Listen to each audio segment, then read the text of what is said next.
الله عليه وسلم فرمي ينزل الله تبارك وتعالى إلى السماء الدنيا كل ليلة. الله عز وجل د شپې په درېمه حصه کې نزول کوي اخري اسمان ته، او دغه وخت کې الله عز وجل درې خبرې کوي.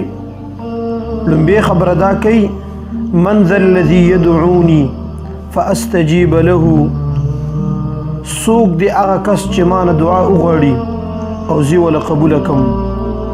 نو زموږ د انسانانو ډېر زیات حاجات دي، نو انسانانو له دا پکار دي چې راپاسیږي او الله عز وجل نه په دغه وخت کې چې کوم دی د خپل مشکلات، خپل مصیبتونه دفع کولو، خپل مالی مشکلات، خپل امراض، چې څه قسمه تکالیف انسانانو ته وي، نو په کار داره چې انسانان دې راپاسیږي او الله تعالی نه دې غواړي، او الله تعالی هم وایي څوک دی هغه کس چې زما نه څه غواړي او زه وله اجابت وکړم. دویم نمبر دا سوال کې: من ذا الذي يسألني، څوک دی چې زما نه سوال کوي، فأعطيه، چې زه یې وله ورکړم. نو که ستاسې ته یو حاجت لري او په دنیادارو پسې ګرځي راګرځي، نو کله د شپې راپاسه او د رب ته په سجده باندې پروزه او د رب نه غواړه چې الله تعالی ستا څنګه دا سوال دا ستا نه قبلوي. خو موږ انسانانو کې مشکلات داري چې د تهجد مونږ پرېښوستي دي.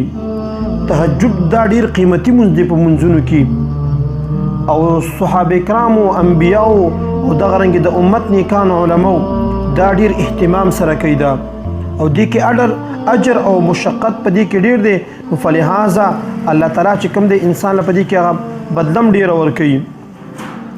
دریم نمبر: من ذا الذي، څوک دی هغه کس یستغفرني چې زما نه استغفار طلب کی، زما نه د خپلو ګناهونو بخشش طلب کی، فاغفر له، چې زه د ګناهونو بخشش وکړم. نو که موږ سوچ او فکر وکړو، موږ د انسانان چې کوم دی په ګناهونو کې ډېر لته او پتي، څومره وخت شو زموږ د ګناهونو چې موږ دا ګناهونه کوو او الله تعالی ته توبه وباسو نه.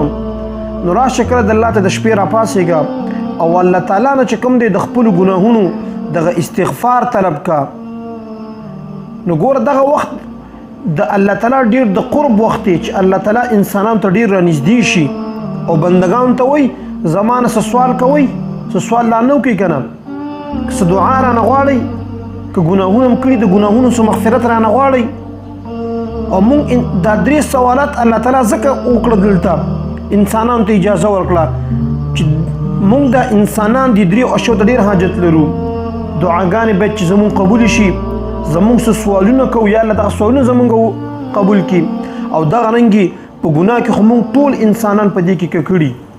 نو راشه د شپې الله ته راپاڅېږه او د الله نه د خپلو ګناهونو د استغفار دا طلب که، چې استغفار دې طلب کو الله به تا ته بخښنه وکړي. الله تعالی تر دغه وخته پورې وي تر دې پوه چې دا سبا دا راوخیږي. نو عزتمندو، او د شپې په اخره حصه کې نو تهجد کول دا هر انسان له دا پکار دي.